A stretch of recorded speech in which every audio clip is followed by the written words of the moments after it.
এই যে শিরিক, এটার প্রচলন এখান থেকে হয়েছিল। হযরতে নূহ আলাইহিস সালাতু ওয়াস সালামের জামানার আগ পর্যন্ত কোনো শিরিক ছিল না। সবাই এক আল্লাহর ইবাদত করত দীর্ঘদিন, হযরত আদম থেকে নিয়ে হযরত নূহ আলাইহিস সালাম।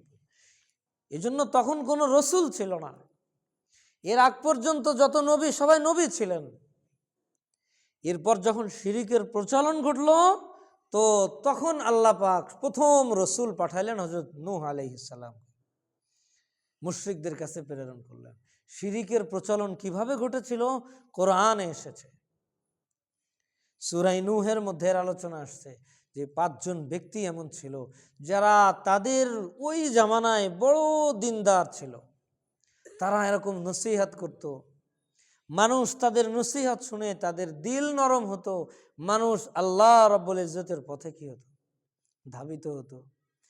এই ব্যক্তিগুলো যখন একে একে মারা গেল, তো শয়তান মানুষের আকৃতিতে এসে এদের ভক্ত হিসেবে পরিচয় দিয়ে ওদের আপন আত্মীয় স্বজন যারা, তাদের থেকেও বেশি কান্নাকাটি শুরু করলো।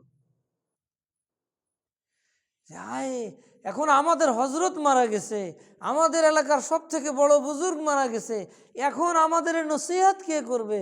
কার নসিহত শুনে আমরা আল্লাহর প্রতি ধাবিত হব আর আমরা বেশি বেশি ইবাদত বন্দেগী করব? তার পরিবারবর্গও এত আফসোস করেনি, এত কান্নাকাটি না, শয়তান যত কান্নাকাটি করতেছে। কেমন যেন তার পরিবারবর্গই তারে সান্ত্বনা দিচ্ছে যে ভাই, মানুষ মারা গেলে তো আর ফিরে পাওয়া যায় না। কিভাবে মানুষকে সে ধোঁকা দিয়েছে, বহু চিন্তা ভাবনার পর দীর্ঘ জামানা গেছে, সে মানুষকে ধোঁকা দিতে পারেনি। আল্লাহর কাছে ওয়াদা করে আসছিল মানুষকে জাহান্নামে নেবে, পারে না, তো কিভাবে করবে? তো এইভাবে সে আসছে। একে একে যখন এনারা সবাই চলে গেছে, তো সব জায়গায়, মানে আমি বুঝানোর সাথে বলতেছি, চায়ের দোকানে বসে, বাজারে যে, এখানে সেখানে, তখন তার এগুলো ছিল না, মানে আমি সিরেফ বুঝানোর স্বার্থে বলতেছি। যেখানে যায় ও শুধু এখন পাগলের মতো কান্নাকাটি করে, আর মানুষ সবাই মনে করে এ তো অমুকের পাগল। অনেকে বলে না যে চরমোনার পাগল, তাবলিগের পাগল, তো এরকম এ তো অমুকের পাগল। এখন এখন সবাই তারে মাহুর মনে করে, ওরে ওই বিষয়, আরে ওর বিষয়টা বাদ দাও, ও তো কি।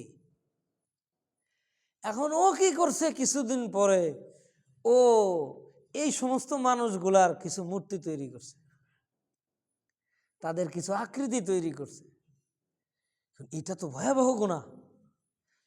যখন এটার প্রচলন ছিল না, সবাই তো জানে এটা গুনাহ।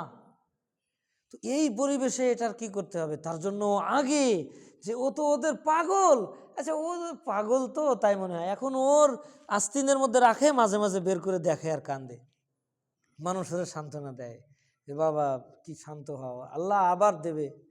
ও কি যে আল্লাহ এদের মতো আর কি পাঠাবে? এই যে দেখেন মূর্তি কি হয়ে গেল, হালকা হয়ে গেল না। এখন সেই জামানার যে ইবাদত গাহ আছে, ইবাদত গাহে এখনো যখন ইবাদত করতে ঢোকে, মানুষের আকৃতিতে মসজিদে আসে, ইবাদত করতে ঢোকে, তো বাইরে রেখে আসে যে এদের দেখে গেলে, এদের চেহারা দেখলে আমার সেই ওদের কথা মনে পড়ে, আর ওদের মতো সেই কি হয়, দিলটা নরম হয়, জজবা আসে, আমি ইবাদত করতে পারি। খবরদার, এটা মসজিদের মধ্যে আনা যাবে না। ও নিজেই কয় এটা মসজিদের মধ্যে আনা যাবে না। ও নিজেই ওর কবাহাত বয়ান করছে, ওর খারাপই বয়ান করছে, আবার নিজেই ওর আস্তিনের মধ্যে রাখে। তখন মানুষ মনে করে যে ও ওর কথা বাদ দাও, ও করেছে ওটা, ও তখন ও তো পাগল, ও না করলে তো হার্ট অ্যাটাক করে মারা যাবে। এই কি হলো, আস্তে আস্তে আস্তে আস্তে এই জেনারেশন শেষ হয়ে গেছে, এই প্রজন্ম চলে গেছে। পরবর্তী প্রজন্ম তো জানে না, তাদের চেনে না, শুধু বাপদাদার মুখে শুনছে যে এরকম 5 জন বড় কি ছিল, এনাদের নাম আসছে সূরা নূহের মধ্যে, ইয়াগুস, ওয়াদ। তো এখন কি করে, এখনো ওইটা নিয়ে আসে সামনে এনে, যখন নামাজ পড়ে সামনে রাখে, কিন্তু আবার ওদের নসিহত করে খবরদার, মূর্তির এদের জন্য কিন্তু কি করা যাবে না, নামাজ পড়া যাবে না। তুমি শুধু তাদের দেখে জজবা নাও, নিজের মধ্যে স্পিরিট তৈরি করো, ইবাদত আল্লাহর করতে হবে। এদের জন্য ইবাদত করলে কিন্তু কি হয়ে যাবা, ধ্বংস হয়ে যাবা, এত কি হয়ে যাবে, আল্লাহর সাথে শরীক করা হয়ে যাবে। তখন ওরা দেখে যে না, তাহলে ঠিক আছে, এমনি পাগল হইলে কি হবে? তো মানুষও ওদের দেখে, দেখে ইবাদত করে। আর এক জেনারেশন হয়তো শেষ হয়েছে, পরবর্তী জেনারেশন আসছে, তারা দেখছে যে আমাদের বাপ দাদারা তো ওদের সামনে দাঁড়ায় ইবাদত করতো, তার মনে মনে হয় এদের ইবাদত করতো। শয়তান এখন এসে এদের বুঝাইছে যে ওদের ইবাদত করতো তোমার বাপ দাদারা, তুমি করবা না কেন? আস্তে আস্তে কম সময় লাগেনি ওর এই জিনিসটার প্রচলন ঘটাইতে। লম্বা সময় পরে এর ভিতরে কত জেনারেশন চলে গেছে, যারা আসলে কি ছিল তাদের ভক্ত ছিল, তারা তো জিন্দেগিতে তাদের কি করেনি।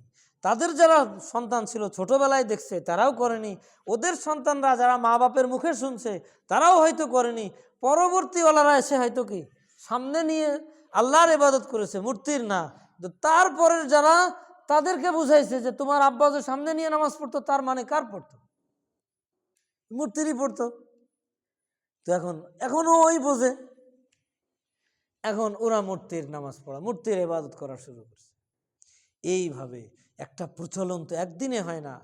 আমি মনে করতেছি যে আর কি হবে, সামান্য একটা বিষয়, কিন্তু না, বিষয় সামান্য থাকে না।